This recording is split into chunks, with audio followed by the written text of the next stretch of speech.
જય શ્રી કૃષ્ણ। પિતૃદોષથી મુક્તિ મેળવવા માટે મહા મહિનાની અમાવસ્યાનો દિવસ શ્રેષ્ઠ માનવામાં આવે છે। ધાર્મિક માન્યતાઓ અનુસાર આ દિવસે તર્પણ, પિંડદાન અને શ્રાદ્ધ કરવાથી પિતૃદોષની સમસ્યાઓમાંથી મુક્તિ મળે છે અને પૂર્વજોની કૃપા પ્રાપ્ત થાય છે।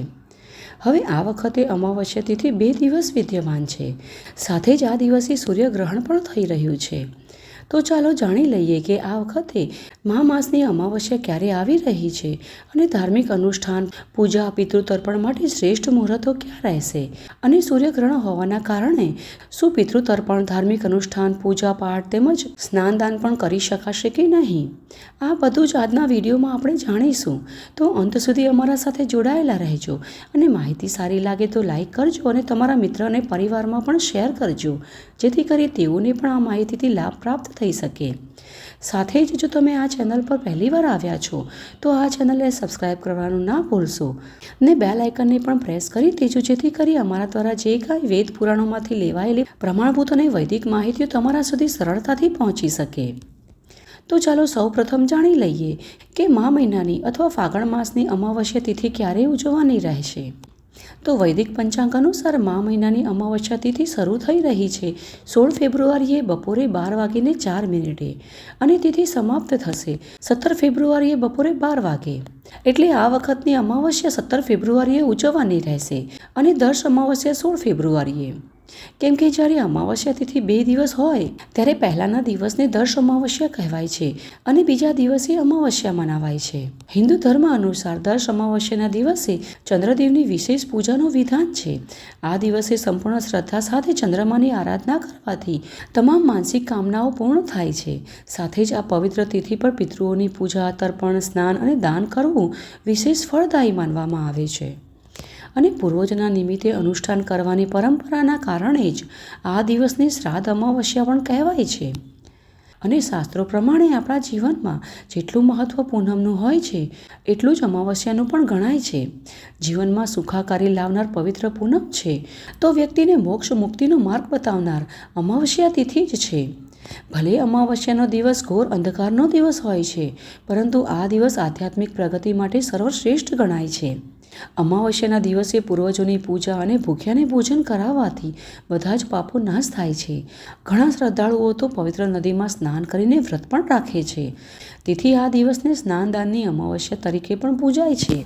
તેમજ સ્ત્રીઓ પોતાના પતિ, સંતાનના સારા સ્વાસ્થ્ય અને લાંબી આયુષ્ય માટે પીપળના વૃક્ષની પૂજા કરે છે। તેથી જ અમાવસ્યા સૌભાગ્યશાળી તથા પુણ્ય ફળ આપનારી મનાય છે। હવે આ વખતે 2026નું પ્રથમ સૂર્યગ્રહણ 17 ફેબ્રુઆરીએ થઈ રહ્યું છે, જે વલયાકારનું રહેશે। વલયાકાર ગ્રહણમાં ચંદ્ર સૂર્યને સંપૂર્ણ રીતે ઢાંકતો નથી, તેના બદલે સૂર્યની ધાર એક રિંગ જેવું દેખાય છે અને સૂર્યગ્રહણ બપોરે 3:26 શરૂ થઈ સાંજે 7:57 સુધી રહેશે અને એની કુલ સમયાવધિ 4 કલાક ને 32 મિનિટની છે। પરંતુ ચિંતા કરવાની કોઈ જરૂર નથી, કેમ કે આપણા ભારતમાં આ ગ્રહણ દ્રશ્યમાન નથી, એટલે કે અહીં દેખાશે નહીં, તેથી અહીં તેનું સૂતક પણ લાગશે નહીં। આ વખતનું ગ્રહણ ખાસ પ્રભાવવાળું માનવામાં આવતું નથી, એટલે ચિંતા કર્યા વગર આ દિવસે તમે પૂજા પાઠ, હોમ હવન તેમજ સ્નાન, દાન, પિતૃતર્પણ વગેરે શાંતિથી કરી શકશો। હવે ચાલો આ દિવસે સ્નાન, દાન, તર્પણ માટે શુભ મુહૂર્ત વિશે પણ જાણી લઈએ।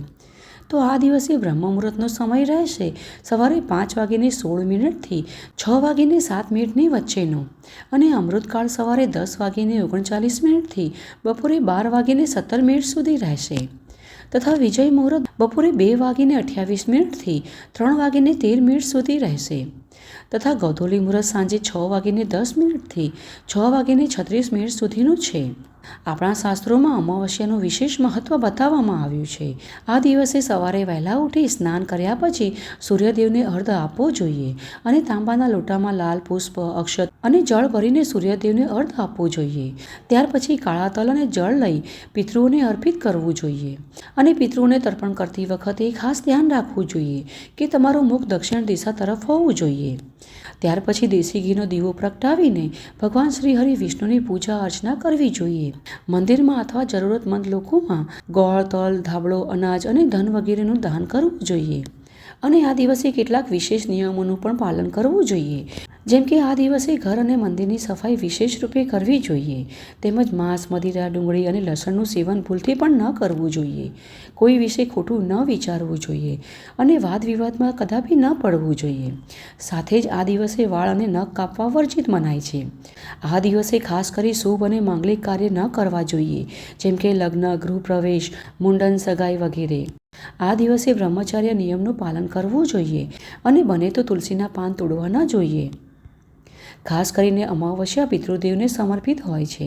આપણા પૂર્વજો કે જેમના આશીર્વાદથી આપણું અસ્તિત્વ છે, તેમને આ દિવસે યાદ કરી તર્પણ કરવામાં આવે છે.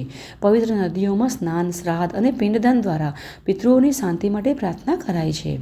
અને માન્યતા છે કે અમાવસ્યાના દિવસે પિતૃદેવ પૃથ્વી પર પધારીને પોતાના વંશજોને આશીર્વાદ આપે છે.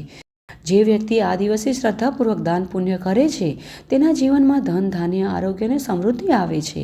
તેથી આ દિવસે વિશેષ કરી પોતાના પિતૃઓ નિમિત્તે પિતૃ માટે તર્પણ, પિંડદાન તેમજ અન્નદાન, વસ્ત્રદાન અને બ્રાહ્મણોને ભોજન કરાવવું જોઈએ.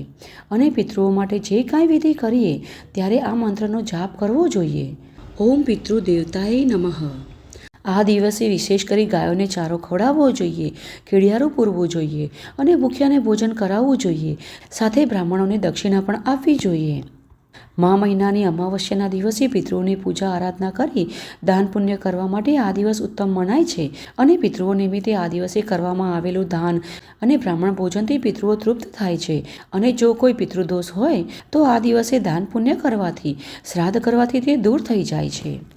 તો આ હતી આવનારી મહિનાની અમાવસ્યા તિથિ વિશે સંપૂર્ણ માહિતી. અને અમને આશા છે કે આ માહિતી તમને ઉપયોગી થશે. જો તમને આ માહિતી થોડી પણ ઉપયોગી લાગે તો તેને એક લાઈક અવશ્ય કરજો. તો ચાલો આવી જ વૈદિક અને પ્રમાણભૂત માહિતીઓ સાથે ફરી મળીશું. જય શ્રી કૃષ્ણ.